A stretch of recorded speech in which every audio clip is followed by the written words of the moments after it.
আজ আমরা শিখব প্লে স্টোর কিভাবে রিসেট করতে হয়।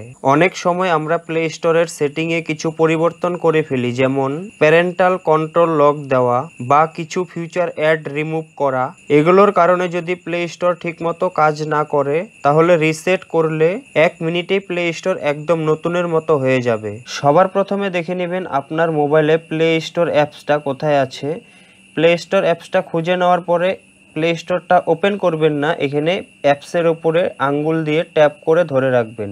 ধরে রাখলে দেখতে পারবেন উপরে কতগুলো অপশন হাইলাইট হবে। এখানে একটা অপশন পাবেন অ্যাপ ইনফো, এটার উপরে ক্লিক করবেন। এখানে একটা অপশন দেখতে পারবেন উপর থেকে 3 নাম্বারে দেখুন স্টোরেজ বলে একটা অপশন আছে, এটা ওপেন করবেন।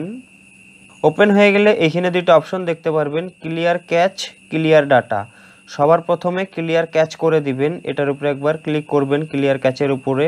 এখান থেকে ক্যাচটা 0 হয়ে যাবে।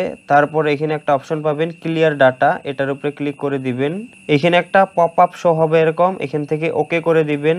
ওকে করে দিলে এখানে দেখুন ডাটাও এখানে 0 হয়ে গেছে। এখন কিন্তু আপনার প্লে স্টোর পুরো রিসেট হয়ে গেল।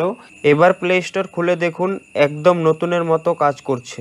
এই ভিডিওটা যদি ভালো লাগে চ্যানেলটি সাবস্ক্রাইব করতে ভুলবেন না।